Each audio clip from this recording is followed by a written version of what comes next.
welcome to my Grand Slam Journey podcast, where I, together with my guests, discuss various topics related to finding purpose, maximizing our potential, competitive sports, life after sports, and transitioning from one chapter of our lives to the next.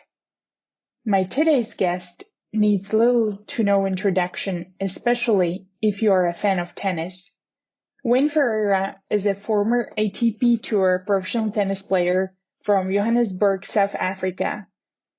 Wayne had an outstanding tennis career. He won 15 top-level singles titles and 11 doubles titles.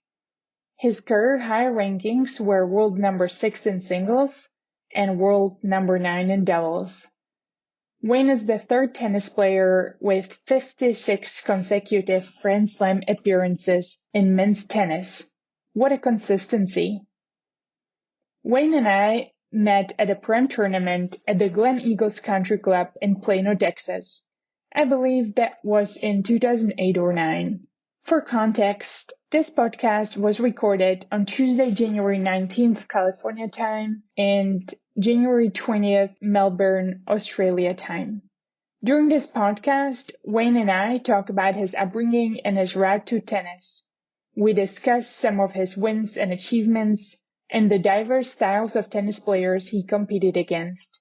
We also discuss his longevity and being able to compete at the topmost level for 16 years and playing against the best tennis players of 3 different eras, starting from Borg, Lendl, John McEnroe, Jimmy Connors, then competed against top players such as Edberg, Becker, Sampras, Agassi, Chang, Ivanisevic, and at the end of his career, having an opportunity to play against Federer and his era of younger uprising generation at that time. Wayne achieved the semifinals of the Australian Open twice, and we also discuss about his 3 Olympic appearances.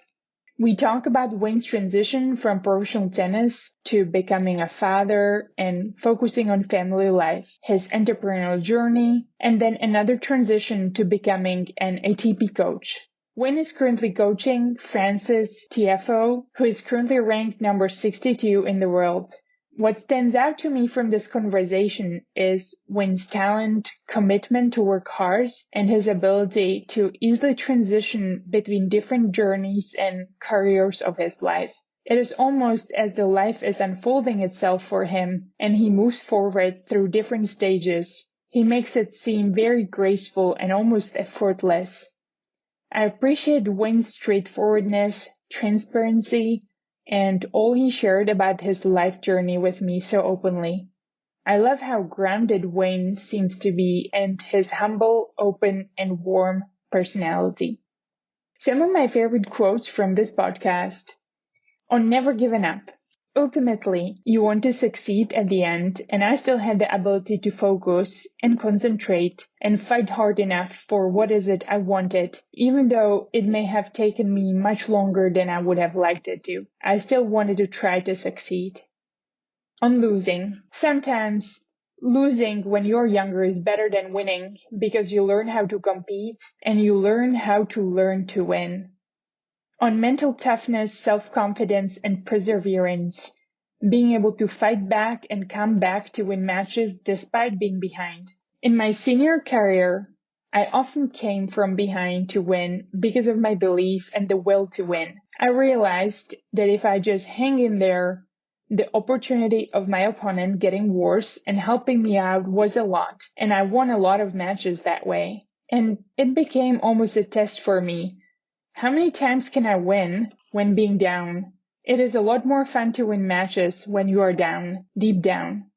On trust and teamwork. Trust is key in creating teamwork. You can only have success when everybody works together as a team.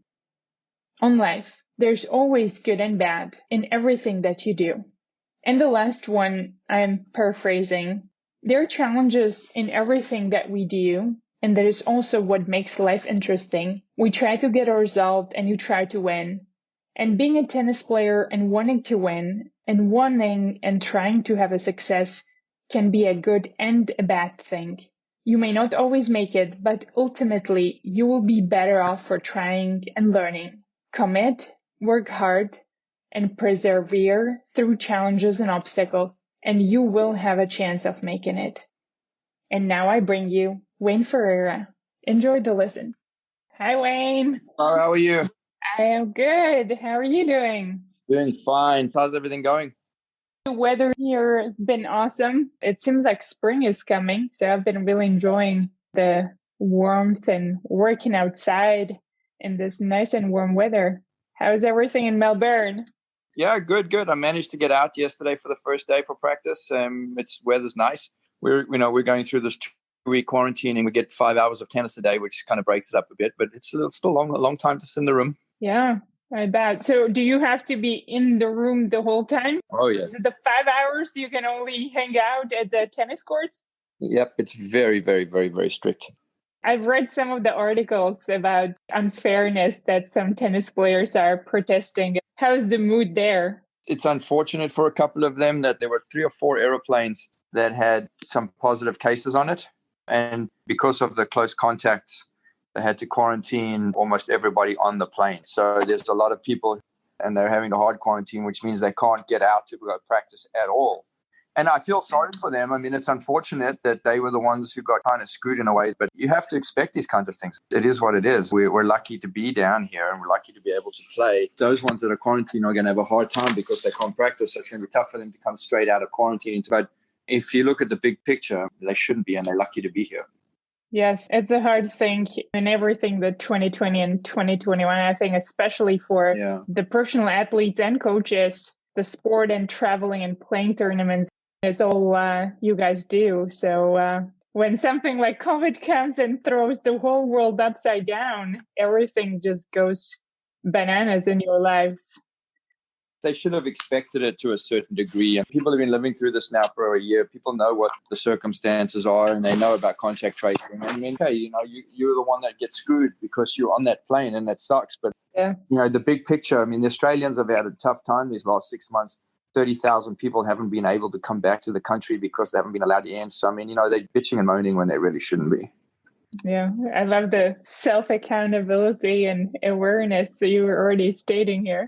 Well, if I had been in the hard quarantine for 2 weeks, it would suck. But I would also say it's a chance I took coming down here. Yes. All Australians that come down during the pandemic, that have come down to Australia, that have lived out the country and come down here, have had to do 2-week hard quarantining where they haven't been able to leave their hotel room for 2 weeks. Wow, that is very strict. Yeah, it's very, very strict. So that's why we can't really complain, because we get to go out for 5 hours a day and practice. All Australians in the last 5 months, when they've come back, have spent 2 weeks in a hotel. Wow, I didn't know that. And it seems like the capacity also was very limited, or they were hoping to increase it to 50 to 75% audience, but is it still set right now at 25? I know they had very strict rules. Yeah, I'm not sure. I think they have a set amount. They've sold tickets really well. I don't know what the number is. But once you get into the country and you quarantine for the 2 weeks, and the 2 weeks is up, you're free to do whatever you want. I mean, there's no mask. Everything's open. So, I mean, in essence, they have football matches, Aussie rule football. They have like 30,000 people watching, sitting next to other rugby matches and that. So, I mean, they're fine to do it. So I don't understand why they don't have it at 100%. They could if they wanted to. Yeah, especially with the quarantine, given that everybody had to stay there. Yeah. So they don't even have to wear masks after that. No. That's awesome. Yeah, I know. It's great.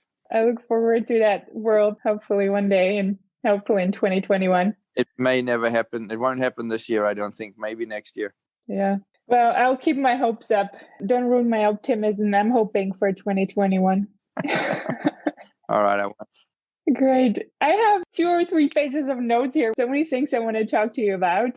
But I figured we'll just keep it fun and hopefully enjoyable for both. So we'll see where the route takes us. Okay.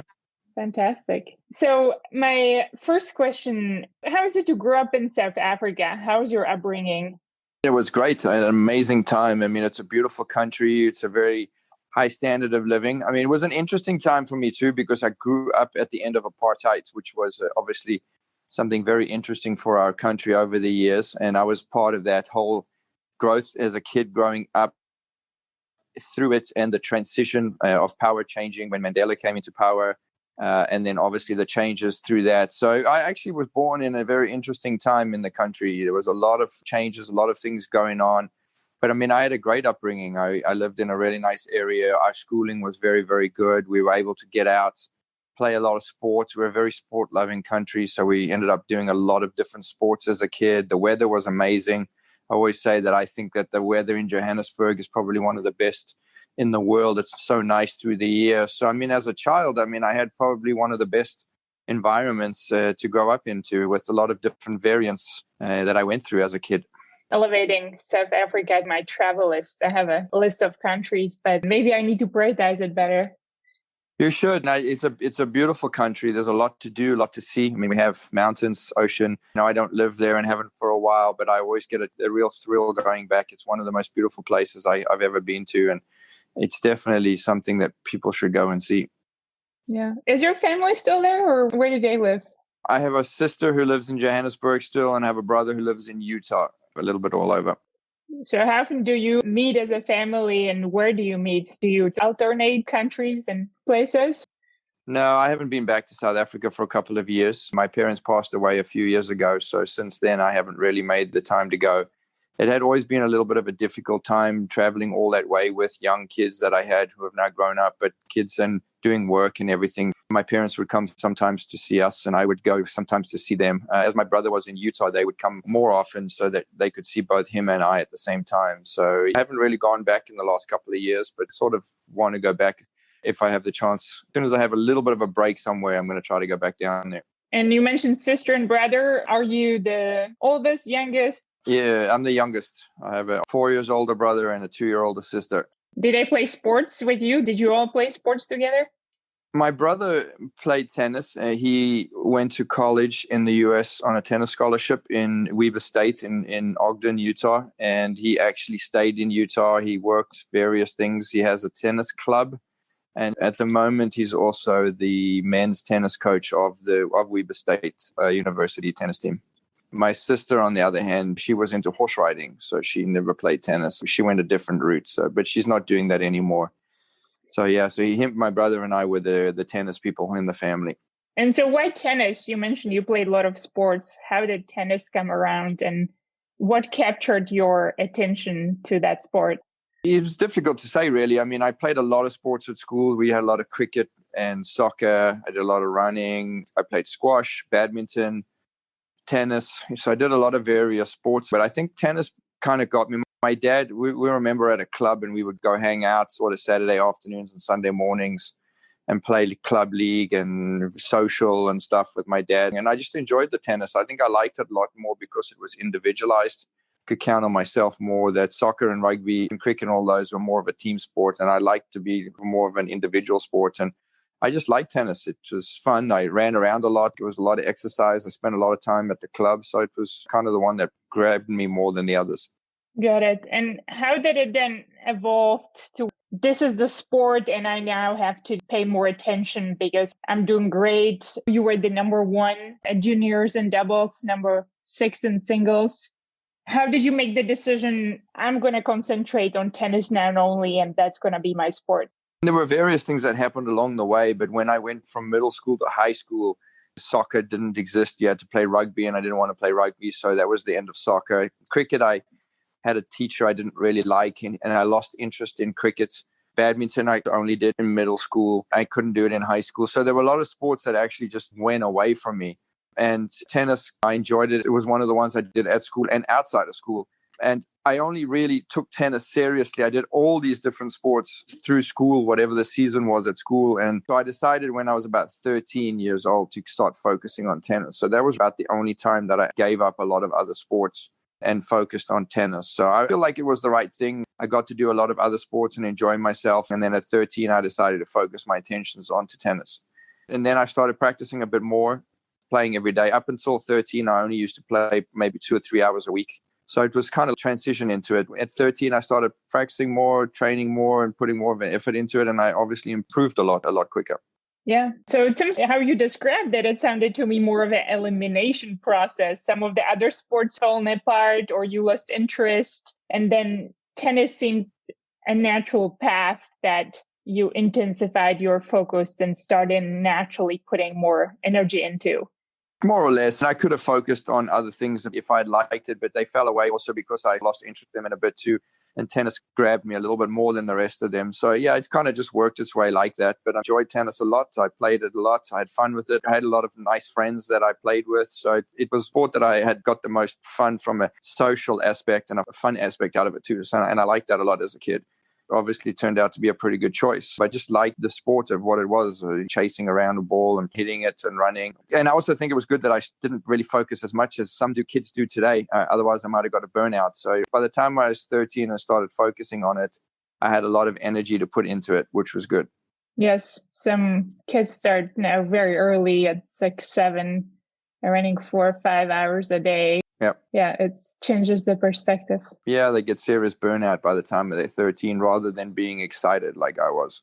Yes. One of my best friends, actually, her mom did a PhD recently, and she did a study in the development related to kids and how to lead kids to sport. And I hope to actually have my friend or her mom on the podcast, but the outcome of the study seemed that the best thing while kids are developing is actually do exactly what you did, expose them to many different sports, create this overall body strength, agility, practice different skill set. And really, once they start maturing at 13, 14, 15, then start choosing that one sport and intensifying the focus on it. That seems to lead to less injuries because of that good base of having the different sport backgrounds and muscle development from different movements. That sounds, your path was natural and led you that way. And as you mentioned, having the friends and probably your brother playing together helped you to choose that sport. Was there any influence from your parents or coaches, or was it your natural selection? We were a sport-loving country and we do a lot of different sports. And at that time, a lot of people would go to the club. It was a very social tennis club and we would go hang out. And my dad would play a little bit in the afternoon and then he would go sit in the bar and hang out with his friends. And then we would go Sunday morning and play leagues. And the kids would just tag along and we would run out on the court and play and hit on the wall and hang out. And it happens a lot in different countries where you have that club base where people just go and hang out. And it was a social thing and a fun thing. And that was what got me to play tennis most of the time, just hanging out with my friends and playing. That sounds like a lot of fun and joy is playing and competing and enjoying life. Yeah. At what point did you realize, wow, I'm getting really good, I may be doing this professionally? It's an interesting question. I don't know, to be honest, but there were a lot of things that culminated to get a bunch of us to come to a decision. When I was 16 years old, there were a few of us that were doing quite well. They were a couple of years older than me. And back at the time, when you finished high school, there was mandatory military service. And there were 3 boys who were a year and 2 years older than me. They were actually very good juniors as well. And they wanted to turn professional. And they didn't want to go to college in the US and they didn't want to waste too much time. So they decided to go into the military. And I don't know what made me do it or what the reasons were. I loved tennis and wanted to put a little bit more of a commitment in. So I gave up my last 2 years of high school and went into the Air Force to do my mandatory military service because I wanted to get it over with. I didn't want to have to waste 2 years of finishing high school and then going to the military for 2 years and waste 2 years before I went out to go and play. So I did something unusual, went to the Air Force when I was 16, did my 2 years.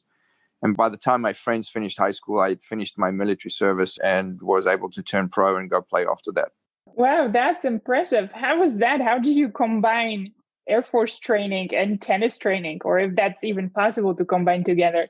Well, it was interesting because at that particular time, I think the reason why I did it is because all the good tennis players in South Africa decided to go into the military at the same time. We had a few players who were older that had been in college in the US that were actually doing quite well. They came back. We had the kids who were finishing high school. There were 3 of us that were 16 years old, my age. There were about 15, 16 of us that all went into the military at the same time. And that was probably the reason why I did it, is because we would be able to go every afternoon. We would have to do our services in the morning and our work and whatever we needed to do. And then in the afternoon, we would all meet at about 4:00 and we would go have an academy. And the 16 of us would go and practice for, say, 2.5 hours.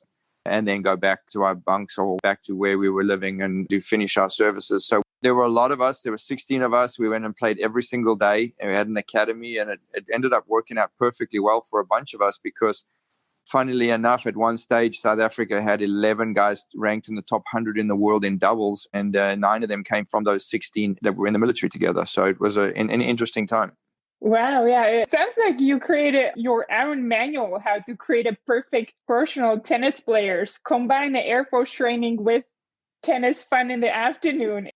Well, it was a mandatory service for us, but we weren't really as involved as you would be if you were in the military. We were doing our time because we had to do it. We weren't permanent force. It wasn't a job as it is for most of them. So I don't know if you do it as a full-time job, if you would have the time to be able to do what we did. But it worked out well for us, and we got a lot of benefit out of it for a lot of us.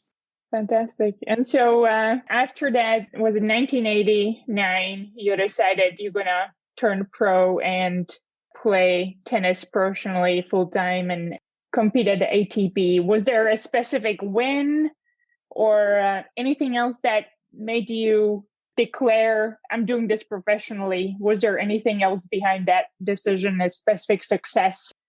I think making the decision to go into the military at 16 made that decision for me because obviously I didn't finish high school. So the education part was taking a step back. I hadn't really done anything by the time I was 16. I just felt like there was an ability for me to, and I loved the tennis and I just wanted to play. And maybe when you look back at it, it was a crazy, stupid thing to do. But at the time, my parents were okay with it because they knew how much I loved tennis and they knew how much I hated school. So they were okay with it. And maybe it was a really stupid decision, but it worked out okay for me. That's great. And so then you turned pro and you have great success. One of the things that stood out to me is your consistency. You're the third after Federer and Lopez in the most amount of consecutive Grand Slam tournament appearances in men's tennis. By the time you got there, there's a whole bunch of things happening. I want to ask you to share a little bit about your top highlights of your personal career. How do you look at it now? There's a lot of wins, but which ones perhaps stand out the most and you remember and value the most? It's a tough question to answer because there were so many amazing things that came out of my career as a tennis player, playing for 16 years, being able to compete at the highest level. Made semifinals of the Australian Open twice, won a couple Master Series, won 15 tournaments, made top 10 singles and doubles. One thing that was amazing for me is my longevity in tennis put me through 3 different eras of tennis. When I was younger, I had the amazing opportunity to play Bjorn Borg, John McEnroe, Jimmy Connors, Ivan Lendl. And then I moved into the new generation. I played Edberg, Becker, and then Sampras, Agassi, all Chang, Ivanisevic, all those guys through that generation. And then towards the end of my career, I played Federer. So I spanned a long span of a career, and I put a list down of all of the greatest tennis players that have ever played. I was lucky to be able to play against pretty much every single one of them. Yeah. I missed out on, obviously, Rafa. Rafa was playing when I was still playing, but I didn't get the opportunity to play him. But other than that, I played pretty much everybody that played the game, all the greats that played the game, starting from the Borg era all the way through to Roger. So that to me was a wonderful achievement and very lucky for me to be able to have done that. Yeah, I agree. That is fantastic. And you playing for so long and having different generations. Can I cherry pick a few that you mentioned? Yeah. One of the wins you had here is in Sydney, Australia against Ivan, ranked number 4 at that point. Ivan grew up in a tennis academy I grew up in. I heard stories when I started playing about Ivan and his mom and his upbringing. Can you share anything on that? Yeah, that was an amazing achievement. And my idol was Borg. So playing Borg was the greatest, and then playing McEnroe. But you looked at that rivalry that they all had through the years as a kid growing up. And Lendl was one of those machines that you just want to spend the time out on the court and you wanted to play against. And I had this weird idea. Unfortunately, it was indoors, which made it come a little bit quicker. But I had this idea that when I played him, that I wanted to just outlast him from the baseline. I just wanted to stay there and see how long I could outlast him and play against him. And yeah, he was 4 in the world at the time. And his game suited me. I played really well against him. I ended up winning the match, which was an amazing achievement. I think those were the ones that made me realize that I deserved to be out there and playing. And, all the time and effort that I put out on the court, those were the matches that you dreamed about doing as a kid growing up. And it was very special. I actually did beat him. I beat Borg. I beat McEnroe. And not only did I play them, I beat them too. So those are achievements that were very special. Yeah. So you look at Lendl, and my dad, my mom, they always gave him to me as an example, especially the calmness that he had. My problem on the court, I could get very angry and emotional. Yeah. Like, you need to be like Ivan. He just has straight face. You can't see emotions. Then you also beat Pete Sampras or Goran Ivanisevic. You serve. Yeah. Right? It's a very different game. How do you play against them? How do you set that strategy to win those matches? When I played in my era, it was a very interesting time in tennis because there was a lot of variation to the game. In the 60s, 70s, 80s, it was mostly serve and volley. Everybody served and volley. Then you started getting into the 80s and 90s where there were more baseliners. When Borg came around, he started changing that serve and volley and stayed back more. And then there became a very big mix between baseliners and serve and volleyers. And it was interesting because you had to adjust. You had to learn how to adjust your game compared to who you were playing against. And I actually was more suited to playing the big serve and volleyers. I returned really well, and I managed to get through my serve games okay, but I returned really well. So most of my better victories came against the bigger servers, like the Sampras, Krajicek, Ivanisevic, Philippoussis, Rosetsky, those types of guys. But yeah, those are the things you have to learn to adjust. And then the tennis, unfortunately, now towards today's tennis has gone the other way, where it's become sort of one-dimensional from baseline only. So I think my era was the best in the sense of being able to have a variation of styles of tennis. And it was interesting to watch the different people playing different ways. But I was definitely more suited to beat the serve and volleys. So I'm switching now. I know Leighton, that has very consistent baseline game. And I also have a note there that you were one of the players who have positive records against Roger Federer. So what were your strategies for those games? The one time I beat Roger, he was ranked 5 in the world. He hadn't quite taken over the domination of the game yet. He was doing well and he was good, but his game grew a lot. When he came out, he was a little bit younger and he had a little bit of a weakness in the backhand side, which I was able to exploit when I played against him. And then he developed a better backhand as time went on. I didn't really play him, in my opinion, when he was dominating the game like he has over sort of the last 10 years. But I still played him and still had a winning record against him. And sometimes they always say there's no comment column to a victory. So I'll take him. I'll keep him next to me and say that I had a winning record. But I do say it would have been fun to have played him when he was in that stage where he was completely dominating. That would have been a fun time to play against him. Yeah, sounds great. Anything as you look at your career you would want to call out or highlight? The one thing for me, which I never realized at the time of how important it was for me, was winning a medal at the Olympics in Barcelona in 92. South Africa had gone through quite an interesting time with apartheid. Over those years, we had been banned from Davis Cup 1971. We were banned from the Olympic Games. And South Africa was allowed back into the Olympics in 1992 for the first time in 32 years that we've been banned from the Olympics. And I ended up winning a silver medal in doubles with my partner, Pidi Norval. It was the first medal that South Africa had won for 32 years. So that in itself was a big, important thing and wonderful for me and for my country. Wow. Also, the fact of winning a medal is very, very special. And I never realized at the time how important it was. And obviously, I'm grateful that I got the opportunity to go to the Olympics. I went 3 times and also had a chance to win a medal, which was something very memorable. I also introduced back into Davis Cup. In 1971, we were kicked out. We got back in 89. I've played Davis Cup for South Africa back again. So there were a lot of things that I did that were firsts in the country that we'd been out from a long time. So there were some very special memories. Yes, I've noticed the Olympics here, but I haven't realized it was the first time after 32 years of ban. I'm sure that must have been huge for you and the whole country to celebrate. And then you also competed again in 1996, right? Yep, and 2000. Yeah, I went to Atlanta 96 and Sydney 2000. Yeah. Very special times. The Olympics actually is an amazing to be part of. Yes, I've heard those are really fun when your whole country bonds together from all different sports and you're all cheering for each other no matter what the sport is. Yeah, definitely. I'm really glad that tennis got put into the Olympics. I'm glad I had the opportunity to go and be a part of it. And it's certainly, I mean, most sports around the world, they spend their whole career wanting to go to the Olympics, and you can understand why. It's the pinnacle of sport in some ways. And it's amazing to be part of walking around, seeing all these different athletes, all these different sizes and shapes coming from all these different countries. It's something that's really, truly amazing to be part of.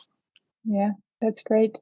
I would like to ask about the consistency. What speaks to me is the longevity that you've been able to play, the variety of different players and games, as you mentioned, to be able to change your strategy and a style. And the consistency to me, I believe it's key, even from my career and perspective. I feel when I was able to get into consistent level of my game, that's when I started growing and performing better.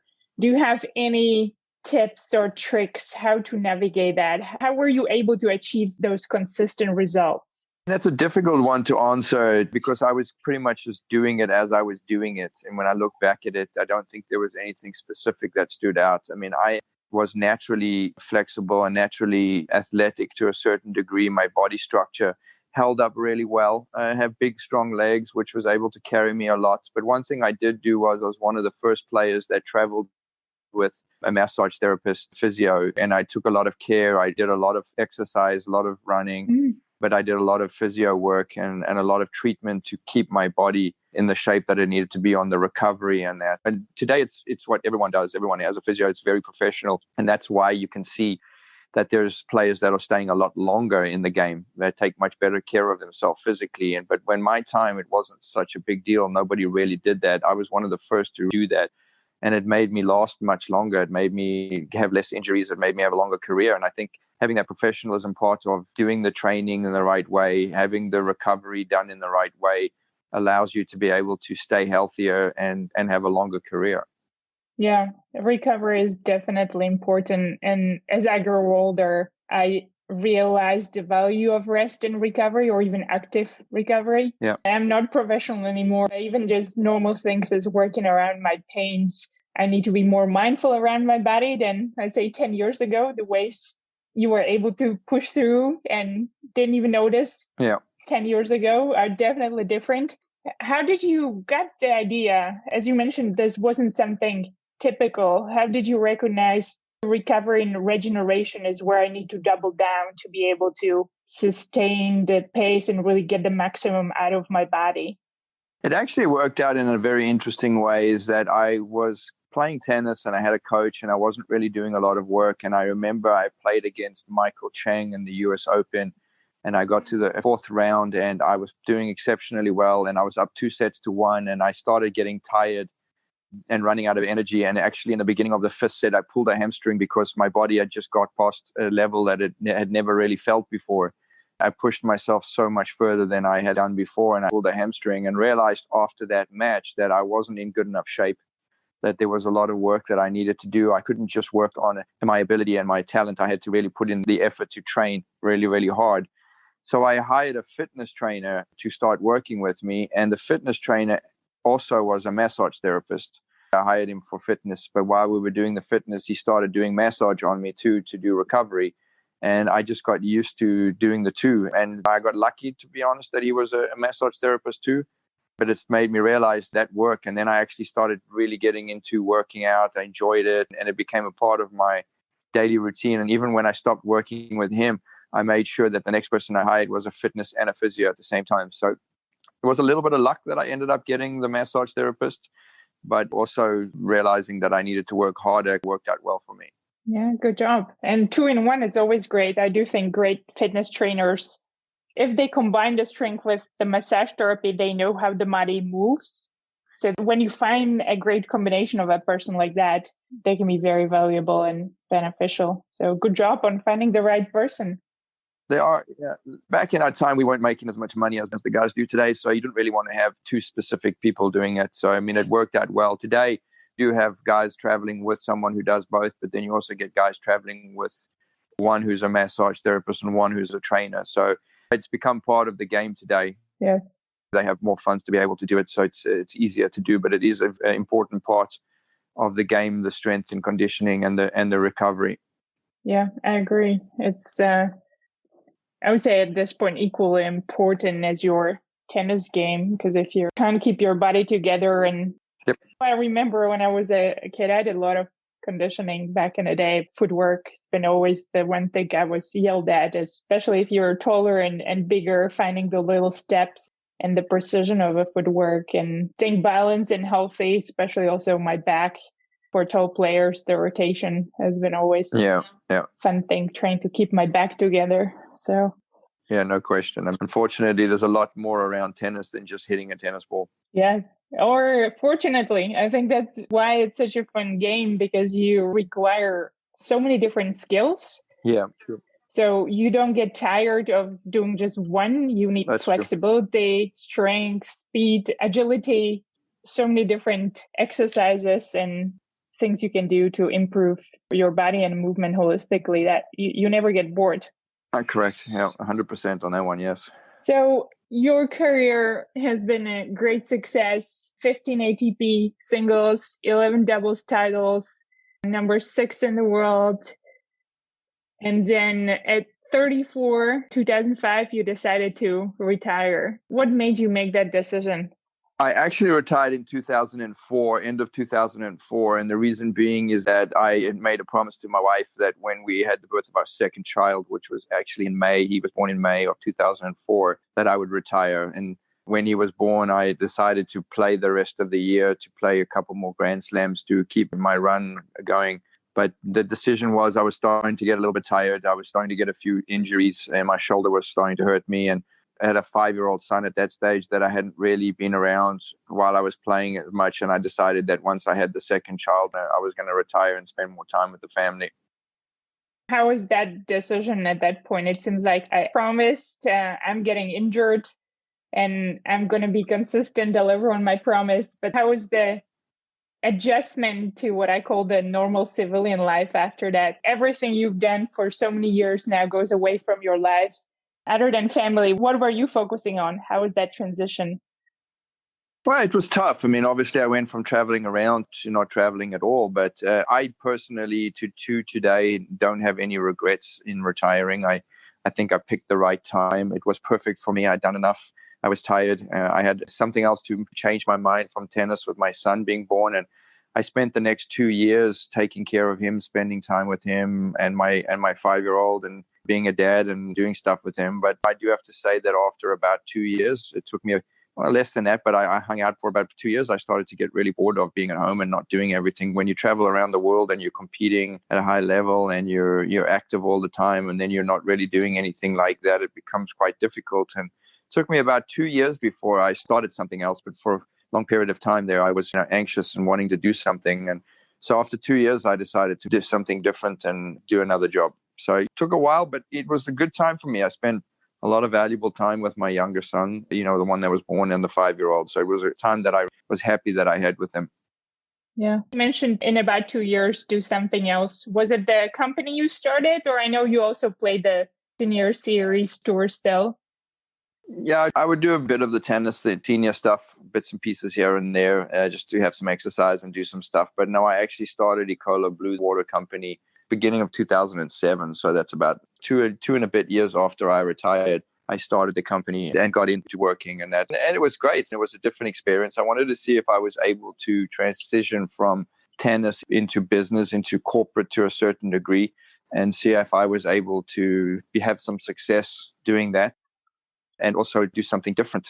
I could have stayed in tennis, but I felt like I wanted to take a break from it. I wanted to do something else. I wanted to see if I enjoyed different parts of different things. So I started the company and ran that for 12 years. And it was fun. It was interesting to a certain degree. I learned a lot.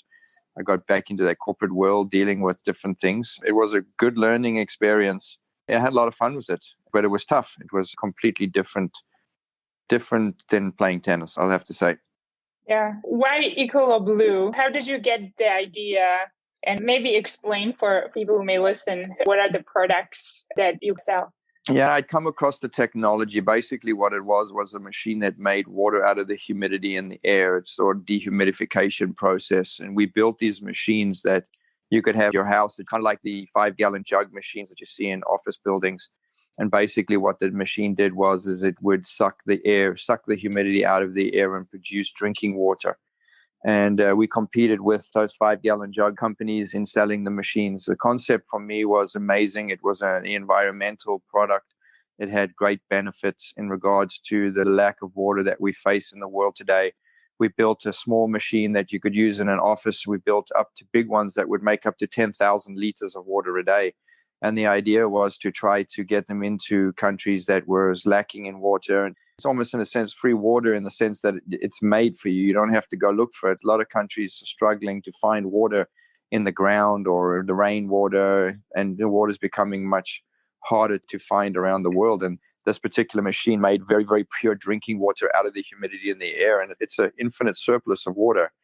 So the concept, I loved it. I thought it was amazing, especially from an environmental standpoint, and I really believed in it. And it was fun. We did some good projects. We worked with some interesting people. We got the machines out there in different places. It certainly was a very interesting business to be part of. Yeah, I love the idea, and I agree everything you said in regards to sustainability, or especially there's so many countries suffering that water is not accessible. How did you think to that idea? Former professional tennis player on break for a couple of years. I'm going to do something sustainable, and a great thing is to create water for people who don't have it out of air. I came across the technology actually about 4 or 5 years before I retired from tennis. Somebody had mentioned it to me, and I'd found it very intriguing and interesting. And the problem that the machine had was being able to produce water at a low cost. It was a little bit too expensive from an energy standpoint, as well as the machines were having a hard time being able to produce water in lower humidity climates. And I just thought it would be an interesting task to see if we were able to design a machine that could work much cheaper. The machines were much cheaper than bottled water, and it was almost impossible to be at the price of tap or faucet water. But I wanted to see how cheap we could make the cost of water, how efficient we could build a machine, how light we could make them, how efficient. It was an interesting thing for me, but the technology really came to me, and I just wanted to see if I could better it and make it efficient and available for the masses. I didn't design it. I didn't come up with the idea. I just tried to improve it. Yeah. I still remember the first time you told me about it, and I thought it's an excellent idea, even from the perspective, as you mentioned, that you're not buying bottled of water, so there's no plastic waste. In many ways, very sustainable. And there's so many places that do not have good drinking water, even here in the United States, first world country. Going back to tennis and entrepreneurial mindset, what do you find are the commonalities as you now look back, being a professional tennis player, that helped you excel in your entrepreneurial journey? How did those skills translate over to being an entrepreneur? The work ethic was really important, and you're able to put in the time and the energy to focus on a project. I can work hard at it. I can fight through it. There were a lot of benefits in regards to the tennis coming into it, regards to that work and being able to do all of that. The one thing that I found the most difficult for me transitioning from tennis to business was when you play a tennis match, you go out that day, you have a result at the end of the day. That tournament that week, you have a result of that tournament at the end of that week. And you know what the outcome is going to be, and you move on to the next week.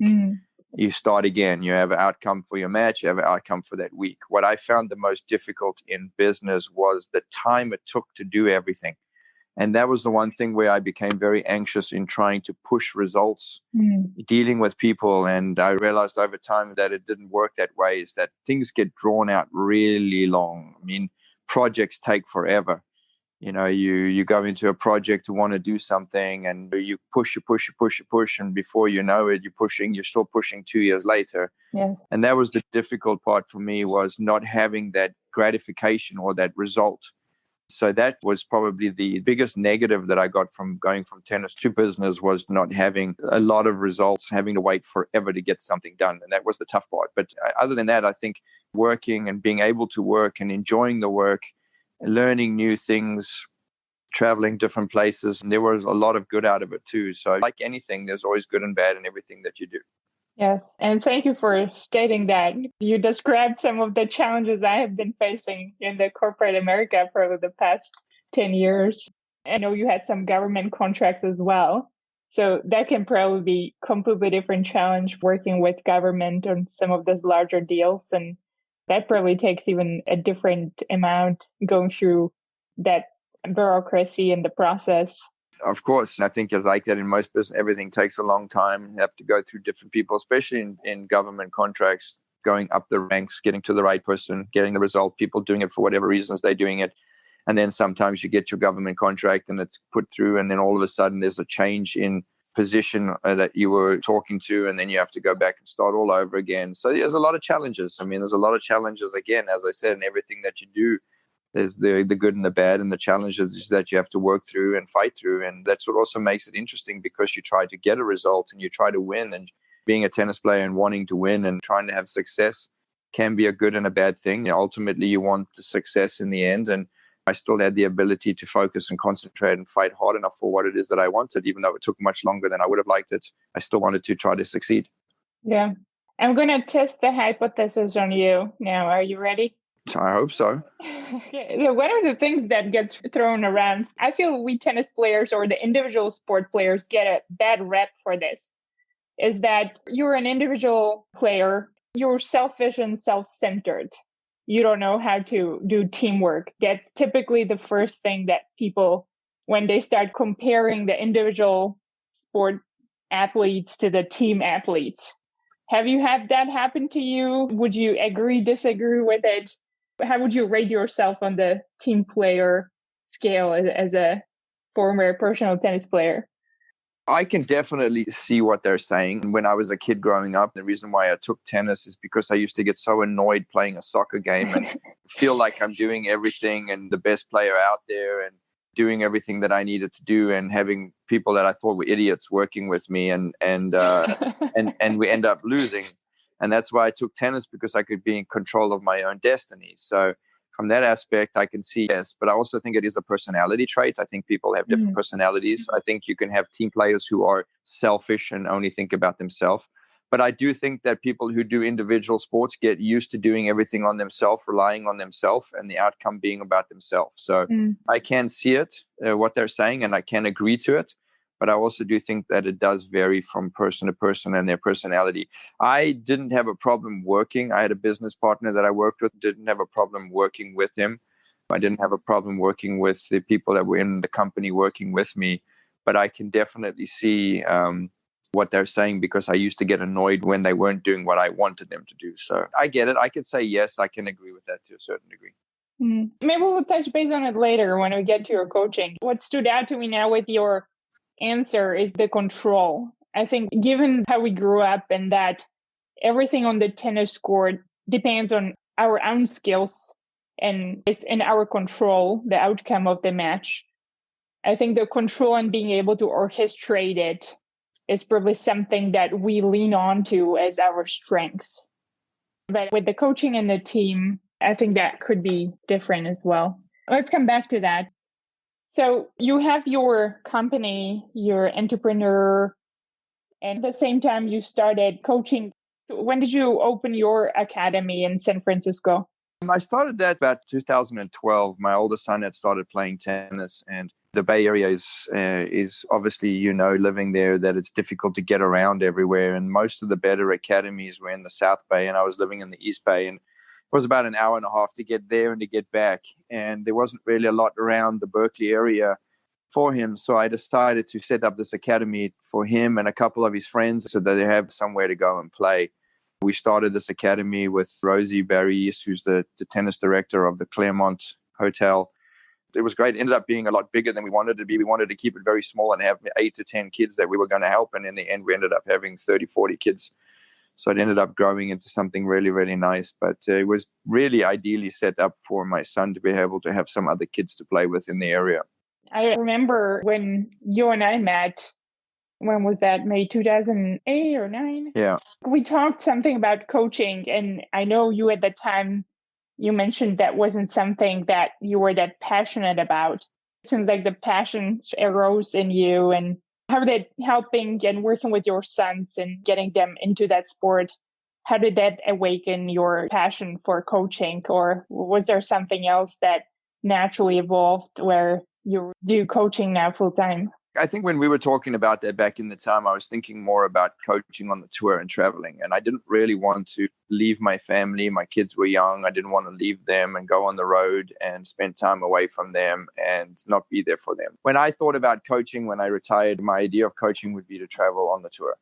But when I started the academy, it was great because I spent a lot of time with my kids. And I spent every afternoon with them, hanging out with them, being with them. And I could stay at home all the time. So I enjoyed that part of it. It was fantastic because I was helping other kids at the same time. It's a different type of coaching than ideally what I thought I would end up doing. And I enjoyed it. I had a great time with it. It was a lot of fun. And then like a typical being around tennis, we started to get some crazy parents and some crazy... The kids were great. We never really had any issues with the kids. I only started having serious issues with overbearing parents. And that became really the negative of the academy, was having to deal with parents. If all tennis academies could leave parents outside and not allow them in, they would be a lot better for it. I do remember I've been coaching on the side just for fun, mainly in my earlier years. And it's not managing the kids and coaching the kids, it's managing the parents that gets the most difficult and tedious part for the coaches. Yep, that's for sure. I wonder why tennis parents, or is it because the sport, we're so close to it, so we see it more than, let's say, soccer? Or I wonder if soccer or hockey parents. I think crazy parents are in every sport. I don't think tennis is any different from any other sport. They're nuts in everything. But going back, I read some of your articles. You always said your parents were very kind. They didn't push the sport on you, and it seemed like it really didn't matter if you won or lost to them. They were supportive. And I trust you've been the same support system for your sons. I'd like to think so. I think I've been pretty relaxed. My older son is the one who plays most of the tennis. My younger one actually teaches tennis. And I feel like I've been pretty relaxed with them, not really too stressed about it. But I also have a benefit in my mind compared to some of these overbearing parents is that I understand the game and know what's going on. Yes. I remember a very interesting story. My son used to swim a lot. And I always remember standing next to this lady who used to be a very good swimmer when she was younger, and she would watch her son and I would watch my son, and she would always stand there very relaxed, and I was always like really stressed out about my son doing well, and he would be winning and he would make a turn and he'd be losing, and she was just sitting there very, very relaxed, not knowing, not saying anything. And I always used to say to myself, it's unfair because she has an advantage. She knows what's happening. She knows what's happening with her son. She's not stressed about it. She knows what he's doing right and wrong. And I said, it's unfair. So then I went into tennis and I started being that person. I was the one who understood. So for me, when my son played a match and he lost, I would understand why. I could go work on the things. I knew that he would be better than that other kid, or he had to work on different things. And I became that relaxed parent that knew what was going on, where most of the other parents are obviously doing their best for their kids. They want their kids to succeed. They're trying at all accounts to get the most out of their kids, but they don't know what it is that they're doing. And that's the hard part, is that even though they want the best for their kids, they don't really know what it is. And I enjoyed being that parent with my son because I could be relaxed, because I knew where I was going with him, what he needed to do, and how he was going to get there. And it was a more relaxing feeling being that person.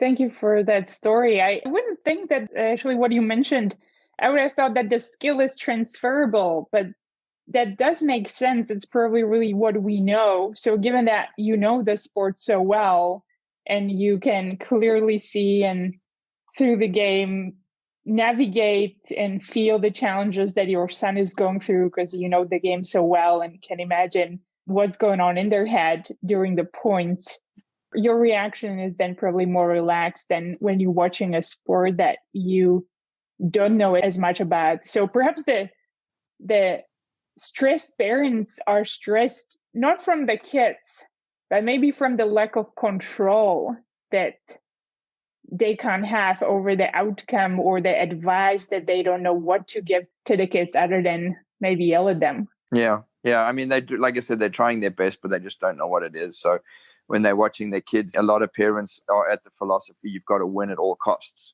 But when you're younger, I don't think that's the most important. It's doing the right thing, playing the right way, learning the right things to be able to grow as a player when you get older. And sometimes losing when you're younger is better than winning, because you learn how to compete and how to learn to win. I give parents credit that they're doing their best for their kids. They just don't know what it is. Yeah. How did both of your boys end up choosing tennis? You mentioned you tried a few different sports, and the older one, I believe he plays for a Ivy League school now, correct? He's at Vanderbilt on the tennis team, but he was interesting because he didn't really want to play tennis as a kid growing up, and we did a lot of swimming, a lot of skiing. He played soccer. He did a lot of different sports. Didn't really want to play tennis, but unfortunately for him, he ended up getting child asthma when he was about 11 years old, and he couldn't ski anymore, and he had a hard time breathing when he was swimming. He had to give up those two sports, and he really, really loved them, and it was tough for him. And we were looking for things for him to do. And tennis ended up being probably one of the last sports left around the area for him to do. So he only started playing tennis when he was 12. But we had a good time with it while we were doing it. My younger one played tennis from when he was very, very young, but he's not competitive as much, and he didn't take it as seriously. So he's more of a recreational player than the older one is. So the older one's doing good. He's playing on the tennis team at Vanderbilt, and he's having a good time, enjoying himself playing tennis.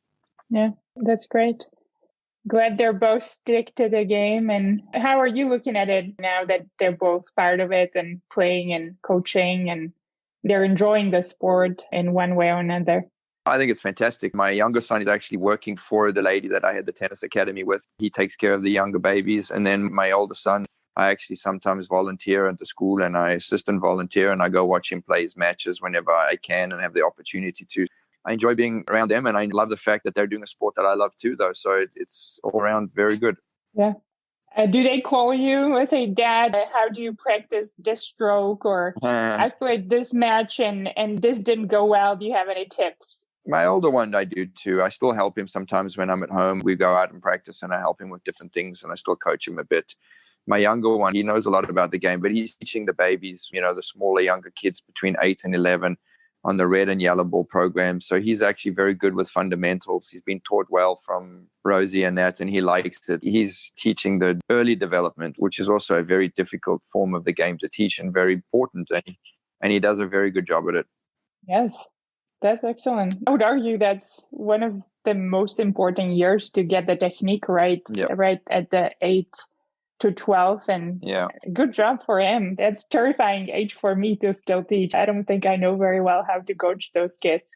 I think you have to have a specific personality and attitude to really get the most out of them. And good job. Yeah. So how's your transition to ATP Tour coaches then? What made you make that decision to coach Francis now? But you coached Cilic before. What made you make the decision you're going to make yourself available for the idea? I think after I stopped with Piccolo Blue and moved away from that, I decided that I wanted to get back into tennis. And the reason why I've decided to do it is because my kids are older now. They need less of my time, and they don't need me to be around them as much. So I have the ability to travel more and be out on the tour more. And to be honest, I missed it a lot.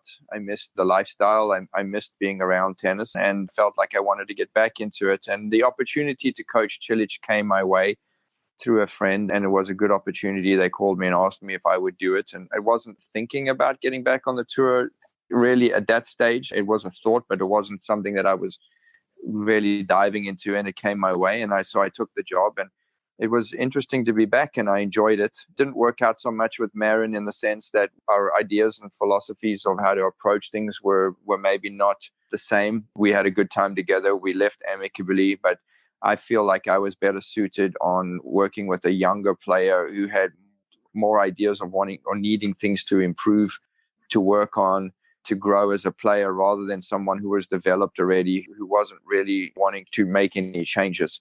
It was good to work with Marin to see that side of it. And now working with Francis is much better for me because he's younger and has a lot more to learn and to grow, and feel like I have a lot more to offer him. And I've really enjoyed my time with him so far. We've worked on a lot of different things. It's been really fun traveling with him. He's a really good kid. And so far, it's been really a fun time. Yeah, I've read some of your articles that you wrote, and it seems like the two of you really found a fit, even a personality fit, which I think is probably one of the most important things for a coach and a player, to be able to create that relationship and trust, because I think that you can work more holistically on many different aspects of the game. As you mentioned, he's 22 years old. Is that correct? Number 62 in the world now, Francis? He's actually reminded me his birthday today. He's turning 23 today. Oh my gosh. Happy birthday to Francis. Please give him my regards from a stranger. He doesn't know me, but hopefully you guys can have some social distancing cake or a virtual celebration on the court. I'm going to try to find a cake for him today if we can find it in quarantine. Yeah, fantastic. One of the articles I read actually that you posted is why I am trying to make Francis bored.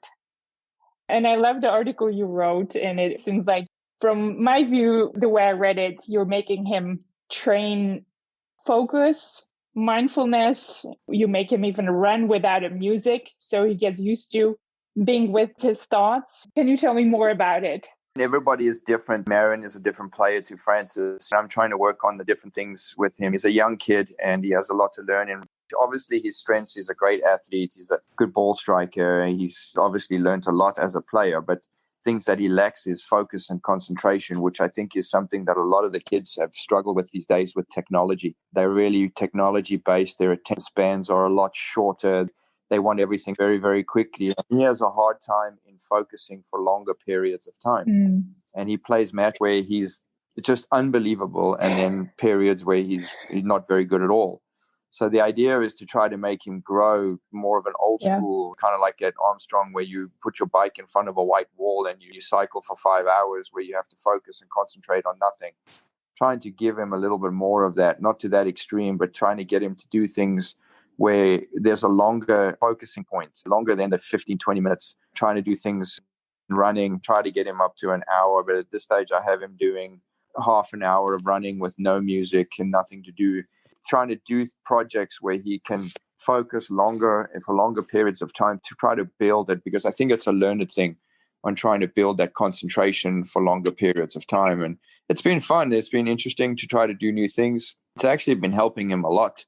He's been able to do a lot better in practices, longer periods of practice, do other things like when you hit a tennis ball, you have to hit 50 balls in a row. You can't miss, so you have to focus for 50 shots.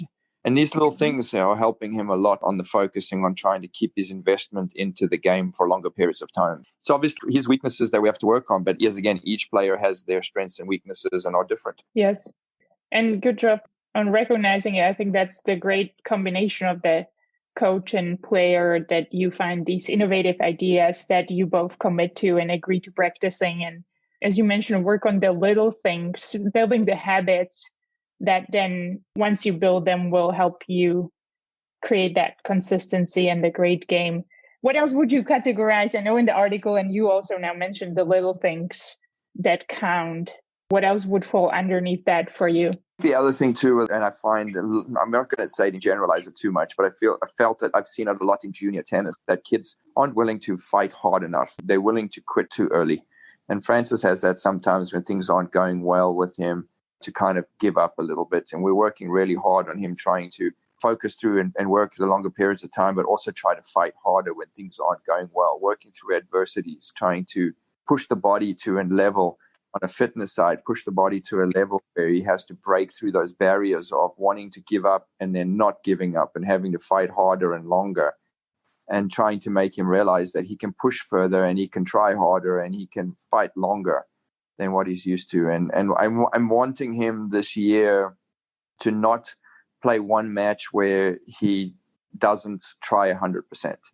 That's another for him, because the younger generations, I'm generalizing, not all of them, but a lot of them need to work harder on fighting through adversities. And so, like, there's a lot of different things we're working on, footwork still, on different shots, but those are the main aspect, is the focusing and the commitment side of investment that I'm really putting a lot of energy on with him. Yeah, and it really seems like you're a great fit. I found another quote from one of the articles. You stated, "In my senior career, I often came from behind to win because of my belief and the will to win." Can you elaborate more on that? What is your perception looking at your later parts of career and the mindset you have been able to build? I felt that I trained exceptionally hard. Obviously, I didn't know how hard everybody else trained. But for a lazy person as I am, I feel like I did a lot and worked very, very hard. And I felt that with all the effort that I'd put when I went out onto that court, I was going to want to win, because I tried so hard to get there that I was going to fight as much as I could. And I also hated to lose. I'm a competitor and I wanted to win, but I also didn't want to not give 100%. And what happened is they were earlier in my career, I'd give up a couple times, and then I started to work really hard physically, and I fought a bunch of times, and I started to realize how many times I won matches when I was behind. How many times where I felt like I was in a hole that I couldn't get out of if I just hung in there and just kept my focus, because it wasn't all about me a lot of the time. A lot of the time it was about my opponent too. And I'm playing against him too. And he is getting towards the end of the match. How many times is he going to get a little bit stressed? Is he going to get nervous? Is he going to start losing concentration? Is he going to drop his level? And I started to realize that if I could just hang in there and hang in there, the opportunities of my opponent getting worse or helping me out was a lot. And I won a lot of matches. And it became kind of like a test for me. How many times could I win being down? How much fun was it to win matches? It was a lot more fun actually to win matches when you're down, deep down. I remember playing Marty Fish at the Australian Open one year, and I was down 6-1, 6-2, 4-1 double break, and I hung in there and ended up winning the match in 5 sets. And victories like that mean a lot more than sometimes just winning matches. Yes. And I just think that Francis doesn't have that idea yet. He hasn't been able to figure that out yet. And I believe that what makes you a good tennis player is one thing, but those are the things that make you a great tennis player. Winning matches when you're playing well is easy. Winning matches when you're not playing well or when things aren't going your way, that's what makes you a great tennis player. And if he wants to become a great tennis player, he's going to have to achieve those levels. Otherwise, he'll just be a good tennis player. I love that. You described the differences between the top. I agree with that. Even in my limited experience, obviously, I've never been as good as you or Francis, but even in college, when I was able to get to the mindset of consistency, to where you get up, you know you're in pain, but you're able to frame your mindset to tune it out and to get into this performance mindset. So I had a specific mindset. I was able to prime myself for it at some point of my college career. That's when no matter how tired I was or no matter how things weren't going well, I was able to perform way more consistently. And I agree, the wins, what you mentioned, when things are going easy, you get up, everything moves well, you have a timing. Those are really fun matches, but they're very easy wins. I always remember the ones that I struggled with. Yeah. Blood, sweat, and tears, and you just couldn't feel the rhythm, and you somehow fought through and figured out how to overcome that, whatever tiredness or negative mindset, to prime yourself to win at the end. I think those are the ones I remember the most as well. Of course, yeah, definitely. I mean, they make it more worthwhile. All the effort and track practice that you put in makes it more worthwhile. Yeah. Anything else you want to share, exploring the athletic mindset, lessons you have learned through tennis that you apply in your everyday life or business? What else would you like to highlight? I think that whatever you do in life, if you can commit yourself and put any your energies behind it and not give up, everyone's going to go through adversities. Everyone's going to struggle at various periods of their life and their periods of their career. If you can keep focused and committed through it and run its course, what they say, practice doesn't make you perfect, but it'll certainly help. And I think if you can stay with it as long as you can, it may not guarantee success, but it'll certainly help you get to where you want to get to in the end. Yeah, thank you. It sounds like trust the practice and do the hard work and commit, and the results will eventually take you to where you want to be. Well, you can't guarantee it, but it'll certainly give you the possibilities of getting to where you want to be. So speaking about that and tying it into COVID-19 impact, I know you personally got impacted by COVID. Can you tell a little bit more of how it's changing your practice now, even with Francis? What do you see ahead for the 2021 for tennis players and coaches like you? Yeah. Last year, we had tournaments throughout the year. We were very lucky. We're one of the luckier businesses that were still able to have a job where he was able to travel and play tournaments and make money. But things were different. We had bubbles at the US Open. We had a bubble at the French Open, restrictions staying in the hotel. I just think you have to adjust to your surroundings. You have to realize that there's less opportunities to go out around town, less opportunities to go out to dinners. You're going to have to be more aware of where you are and what you're doing. But they're very lucky. We're in Australia right now. We have to quarantine for 2 weeks. They get 5 hours of practice a day, which is a burden for a lot of the players. And a lot of them are complaining about it. But on the other hand, they should be lucky because they have a job. They can get to play at the Australian Open this year. They can get to make a lot of money and they get to work. Sometimes you have to make sacrifices to get what you ultimately want in the end. And in the end, we'll have the Australian Open in a week and a half's time, and they'll be able to play tennis, do their job, make money, and do what they want to do. And they're very fortunate. Instead of complaining about it, try to get the most out of your 5 hours of practice. Do whatever you can from your gym and your workouts. Everyone's under the same parameters. Some, unfortunately, are in a hard lockdown and can't practice, which is a bummer for them. But everyone else has the same thing. So who's going to make the most of it? Who's going to get the most out of their time? And who's going to come out at the end of the quarantine and be better off for it and have more success at the Open next week? And that's the key. Yeah, I love that. Sounds like work on what you can influence, focus on your practice and what's in your control, and make the best out of it. It's like when you're playing tennis and you're complaining that you have sun and you can't serve because you have the sun. Yes. I mean, you have to realize that. You have to realize that when your opponent goes on the other side, he has the same problem. So if you have the same problems that your opponent has, it's a matter of who can manage through the problems better, who can succeed, who can do a better job around it. So let's see who can succeed best out of the negatives that we have at the moment. I agree. So I'm going to try to build in back the coaching and the control and the teamwork that we talked about earlier. I would argue people stating tennis players are very self-centered, very selfish.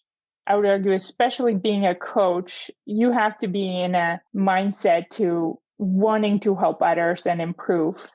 And that doesn't go without a teamwork. I think teamwork is the center of being a great coach and wanting to give something back to that person to help them grow and improve. Any other view on that reflection of self-centeredness versus the noble act of coaching and actually helping someone maximize their own abilities and the human experience being, in your instance, helping Francis being a best version of himself he can be on the tennis court and off the tennis court? The difficulty behind being a tennis coach is kind of weird in a way because realistically, I've been brought in to be his boss, to tell him what to do, but yet he's my boss. He pays me, yet I'm supposed to be his boss. And that's the difficulties of working around that trust between each other, that I'm able to tell him what to do and him do it and trust me for it. And that's why he's brought me in, is to try to trust me. And you have to work around that trust between the two of you. If a tennis player doesn't respect their coach, it's a disaster. And what I've done to be able for him to trust me, that when I do tell him things, he believes what I say and trusts what I say. And when you get onto that level of where you do get along that well, and whatever I say, he trusts and believes me, and whatever he says, I listen to and trust him and believe him, you can build a good camaraderie and a good teamwork around it. And it's very, very important to have that, because you can only have success when everybody works together as a team. And we have Zach Everton with us too. He has a physio and a guy back home. But Zach and I travel together and we work well together and we feed off each other. And it's important. We tell him things and he's very open to listen and to learn. And if he has some issues which he hasn't really had, we discuss it. And it's the only way to create a good teamwork and for him to get better is to have that bond between it. If you don't have that, it becomes very, very difficult. I love that. And I love that you mentioned trust. It's funny. I was just this weekend recording a podcast with my coach and we talked about trust and the importance of trust. Any tips? How do you work to create trust? Because I think there might be a certain aspect of creating the trust jointly that needs to take place. It may be different for different people. Is there anything you would want to share how you navigate it, or any tips you would want to give to other coaches that perhaps are starting and want to take that as an advice and first step? I think it does vary between things as well too, though. But I do believe that if you have something that you have to say, you have to have a reason behind why you say it. If you're going to tell somebody that they need to change their grip on their forehand, you need to explain to them in a very open-minded way that they understand and they can trust you on it, that you're making the right decision. You can't just tell somebody to do something without explaining it or making them understand why they're doing it is what they're doing. And I think the trust is built by what you say being explained in the right way, having value behind what it's saying, and seeing the benefits of it instead of just saying things for the sake of saying things. I love that. I agree. Having a good explanation and really understanding the why is what helps people understand the movement and the theory and the technique behind it. And it helps them make it stick in the brain. Yeah. All right. Perhaps last questions. Is there anything you'd like to get out to the world, Wayne? Anything we should be doing more of or less of as we look towards 2021? Oh, that's a very open-ended question, that one, Clara. There's many things, but I think at this particular stage, I think everybody's got to do the best under the pandemic where we are today, the best to try to get through this as best we can. There's been a lot in the US. There's been a lot of, issues over the last years with everything going on, and there's a lot of diversity and dividedness between everybody. And I just hope that over time we can build, again, also the trust and the friendship back and kind of get back to a normal life. Right now, things have been up in the air the last year, and hopefully things will mellow out and we can get through this pandemic and get back to a normal life, and people will love each other again or respect each other again, and everyone can get along a little bit better than they have been over this last year and a bit. I hope the same. We'll see what's going to happen here within the next few months and how the vaccine is going. Yeah. I think this lockdown and the stress of the COVID is to some degree, that's my hypothesis, is impacting our ability to think clearly. And we may not even know it. It can be in a subconscious level, but I do think it's impacting our freedom to some degree. And when that is impacted, some people handle it better than others. And it impacts our emotions than the whole body and our actions. Yeah, I agree. Hopefully we're able to figure a way out. Anything else you would want to share, Wayne, before we end? No, thank you. It's been fun. It's been nice talking to you. It's been fantastic. Thank you for sharing all your wisdom and knowledge and experience. I appreciate your time. Good luck at the Australian Open. And thank you. I'm cheering for both of you. Happy birthday to Francis. Thank you. I appreciate that very much. All right. We'll keep in touch, Wayne. All right. We'll talk soon, Claire. Bye-bye. Bye.